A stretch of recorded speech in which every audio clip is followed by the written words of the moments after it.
Hello प्यारे बच्चों, कैसे हैं आप सभी। तो आज मैं हिंदी के ट्रिकी शो में आप सभी का स्वागत करता हूं। ये 5 मिनट का शो है, आपको बहुत कुछ सिखा करके जाता है।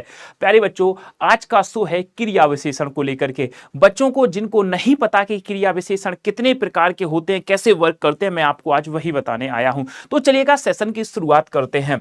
मेरे प्यारे बच्चों, अगर मैं क्रिया विशेषण की बात करता हूं कि कितने प्रकार का है, क्या है, तो इसकी हम एक ट्रिक लिखते हैं। प्यारे बच्चों, इसकी हम एक ट्रिक लिखते हैं और एक ट्रिक कहती है कास्परी। जी प्यारे बच्चों, ट्रिक क्या कहती है? कास्परी। यानी हम यहां पर बहुत आसानी के साथ कह सकते हैं प्यारे बच्चों, का से कालवाचक क्रिया विशेषण, का से कालवाचक क्रिया विशेषण प्यारे बच्चों, सा से स्थानवाचक क्रिया विशेषण मेरे दोस्त, और इसके बाद पा से क्या हो जाएगा? तो पा से परिमाणवाचक क्रिया विशेषण हो जाएगा, पा से परिमाणवाचक क्रिया विशेषण हो जाएगा, और री से रीतिवाचक क्रिया विशेषण हो जाएगा। तो अब आपसे प्रश्न पूछा जाए प्यारे बच्चों कि क्रिया विशेषण कितने प्रकार के होते हैं, तो आप कह सकते हो सर 4 प्रकार के होते हैं। ट्रिक क्या है? कास्परी। सर हम कैसे पहचाने कि कौन सा क्रिया विशेषण किस उदाहरण में माना जाएगा? तो इसके लिए एक बहुत ही प्यारा सा मैं आपको एक ट्रिक बताता हूं, लॉजिक बताता हूं। प्यारे बच्चों, इसका एक लॉजिक कहता है काल मतलब समय। जब आप प्रश्न से कब लगा के प्रश्न पूछोगे, इसका उत्तर आएगा। जैसे मां सुबह खाना बनाती हैं, कब बनाती हैं? अब आपको कब लगाने का उत्तर मिल गया। कब बनाती हैं? सुबह, यानी कालवाचक। पिताजी दिल्ली में रहते हैं, कहां रहते हैं? दिल्ली में रहते हैं। तो यहां से आपको कहां लगाकर उत्तर मिलेगा? पिताजी 2 किलो अंगूर लाए। कितने अंगूर लाए? पर सर जी कितने लाए? मैं 2 किलोमीटर दौड़ता हूं। कितना दौड़ता हूं? 2 किलोमीटर। तो कितना कितनी का रिप्लाई मिलेगा? तो वो परिमाण होता है।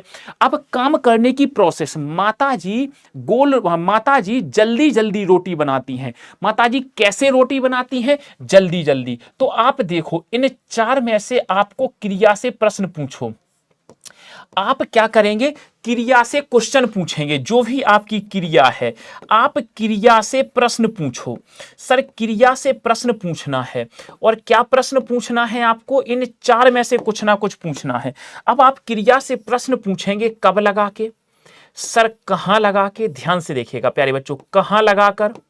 सर क्रिया से प्रश्न पूछना है कितना लगाकर? क्रिया से ही प्रश्न पूछना है सर कैसे लगाकर? अब आप इन क्रिया से प्रश्न पूछेंगे और जिसका उत्तर मिलेगा वही क्रिया विशेषण आपका माना जाता है।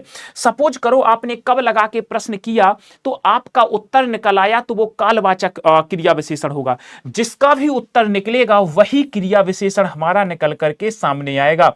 इससे प्यारी ट्रिक आपको जीवन में कभी नहीं मिलेगी। जैसे मैंने आपसे कहा, माताजी जल्दी जल्दी चलती हैं। माताजी कब चलती हैं? आंसर नहीं मिला। जैसे मैं आपके लिए सामने एक उदाहरण लिखता हूं, पिताजी जल्दी खाते हैं। पिताजी जल्दी जल्दी खाते हैं। ध्यान से देखना। अब मैं आपसे प्रश्न पूछता हूं, मुझे नहीं पता इसमें कौन सा क्रिया विशेषण है, बट मैं आपसे प्रश्न पूछता हूं, पिताजी कब खाते हैं? आंसर नहीं आया। पिताजी कहां खाते हैं? आंसर नहीं आया। पिताजी कितना खाते हैं? आंसर नहीं आया। पिताजी कैसे खाते हैं? तो यहां पर कैसे का रिप्लाई आ रहा है, और जब यहां पर कैसे का रिप्लाई आ रहा है, तो हम कह सकते हैं कि प्यारे बच्चों ये हमारा क्या होगा? रीतिवाचक क्रिया विशेषण होगा। यही एक माध्यम है इसको पहचानने का। तो 4 तरह का होता है। कैसे वर्क करता है मैंने आपको बता दिया है। बाकी प्यारे बच्चों, आप हमारे साथ रोज जुड़ेंगे इस 5 मिनट की हिंदी की स्पेशल क्लास में, जिसमें मैं आपको रोज एक चैप्टर क्लियर कराता हूं, और ये चीजें आपको एग्जाम पॉइंट ऑफ व्यू से बड़ी ही आवश्यक साबित होने वाली हैं। तो प्यारे बच्चों, आज के सेशन को हम लोग यहीं तक रखते हैं। Thank you so much. पढ़ते रहें, मुस्कुराते रहें, अपना और अपनों का ध्यान रखें, माता पिता का सम्मान करें, उनकी इज्जत करें, नाम रोशन करें। धन्यवाद प्यारे बच्चों। Bye bye and take care.